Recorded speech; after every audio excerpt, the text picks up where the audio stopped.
All right, Johnny Wunder here with GolfWRX.com. I am here with Bridgestone Golf's Eliot Mellow. Eliot, how are you? Doing good. Thanks for having me on. Thanks for being here. We're at the PGA Show. It's demo day. It's craziness. Orange County National. So I'll start with this. Like, how do you guys, you know, there's probably 20,000 people, 30,000 people here, new products, all this new stuff coming out. How do you manage that? Let's just start here, like just boots on the ground. Like, you know, how is it for you guys? Well, this is the epicenter of the golf world, so we have to be here. We're excited to be back at the PGA Show, excited to be at demo day. Quite honestly, there's a lot going on outside. That's why we have you up here in the tour trailer, so you can kind of get away from some of that craziness. But for us, you know, it's really experiencing the golf ball. It's putting people through the ball fitting experience outside. Kind of seeing is believing, and then that's kind of the way we approach it. So you guys, you know, through personal experience, you guys were the first people that I had dealt with on the ball fitting side. This is years ago, which I thought was actually a really cool idea because typically it's clubs, right? Yeah. And that's kind of how it's done. So how is your ball fitting process? How has it kind of evolved over the past few years? And what do you guys kind of try to pinpoint on somebody on a ball? So that's a good question. So our ball fitting goes back to the 90s when you have a guy like a Nick Price out there hitting balls head to head on a launch monitor. We started to look at ourselves and say, all right, if we're fitting pros at this level, how do we scale that up and fit consumers? So for the last 12 years, we've been doing golf ball fitting nationwide, primarily at green grass facilities at your local courses. And we had a nice little twist to it this year. So in the past, it had been kind of a hit a driver and it's ball versus ball. So we still have the driver component. Hit your existing golf ball. We get some baseline data. We repeat the process and measure a Bridgestone, but now we've edited in an 8-iron as well as a wedge. So it's a more comprehensive fitting process. It's an easier way for the consumer to kind of get the validation faster and see the end benefit of the product. Well, at the end of the day, too, I mean, we talk a lot about this on the site. Is, you know, the ball's always focused around fitting. For example, it's always about how far you're going to hit the golf ball. Right, but what I'm noticing is a lot of the ball companies now are starting to scale back, getting closer to the green a little bit and trying to validate that information for the higher handicapper.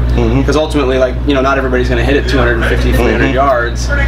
Where you make your money is right around the green. So, like, we have a new ball, the E12, the E12 soft.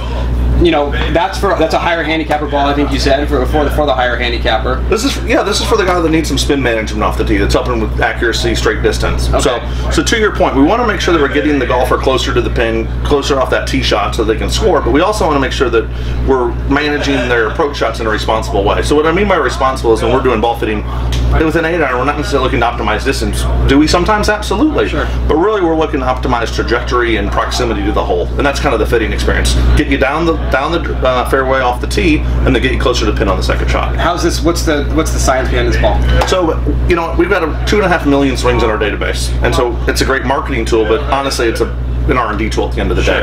So we went in there and we kind of looked at what's going on with all these soft golf balls. You see it, I see it, the readers see it, and everything's going soft. And so what we saw is that all the manufacturers, Bridgestone included, were servicing a field need for the consumer, but we've actually started making the golf ball so soft that they're losing velocity. Gotcha. So from our standpoint, we went to set out to make a golf ball that maintained a soft feel, but also delivered some distance, delivered some added velocity and impact. Okay. And so the way that we did that is we innovated outside of the core. So traditionally, all your distance came from the core. Yeah. We have a new mantle layer. It's called our active acceleration mantle. It's a denser formulation. Okay. So it's higher initial thrust, higher initial ball speed. Yeah. So now we essentially have two engines. We have both the core and the mantle. Yeah. And so since we're getting speed from a secondary region of the golf ball, it allows us to maintain that soft core. Okay. So still really nice soft feel, but also nice velocity from the active acceleration mantle. So actually the profile, I guess, you know, I keep saying the term higher handicapper, but it's a performance golf ball, much like like your better player line, 31X, all these other player golf balls, but it has that, but it actually gives you a little more steam off the tee. Correct. Gotcha. Okay. So that's that golf ball.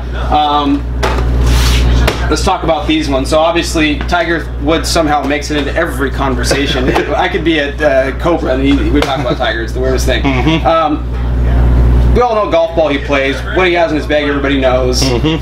What's it like working with Tiger? And he's very, very discerning, especially when it comes to the golf ball. Yes. It's kind of freakishly discerning. So what was it like getting him to land on a golf ball? What was that process like?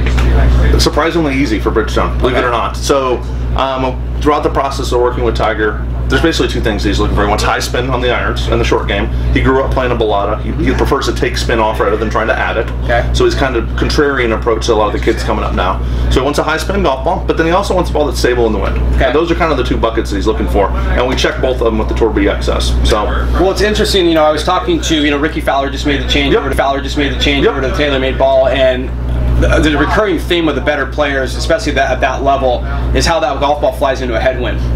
And what 5 or 6 of these guys have told me is literally, it's like, you know, they don't want the ball to oscillate once it hits its peak in the headwind. They actually want it to go straight down after it hits its peak. And the challenge is always that, right? Because if you're going to have a ball that doesn't fly off the tee, spins around the green, that's the sacrifice that they're making in any golf ball. So this ball seems to land in a category that actually does that very well. Yes. So we refer to it as spin separation. So when we're impacting the golf ball with a glancing blow such as a wedge, the soft urethane cover, high spin, high control. But when we get into a flatter face club like a driver, for example, different layers, different parts of the golf ball are working. So spin separation, very low spin off the tee, very high spin with an iron or a wedge. Okay. So generally speaking, the less the ball is rotating, the less the wind can grab it. So if we have a low spin golf ball with the driver, the dimple pattern on this is a seamless dimple. So there's no flat spot in the pattern that the wind can grab and manipulate. Okay.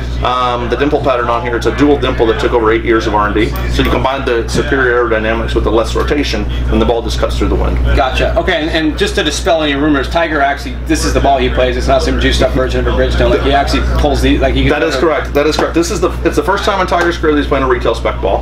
And we're philosophically the opposite of everyone else out here today. We build golf balls for you and me, and then we work with our tour pros to get them into them, as opposed to building them for tour pros and trying to sell them to amateurs. Right. So Tour BXS that you buy is the same golf ball that Tiger plays.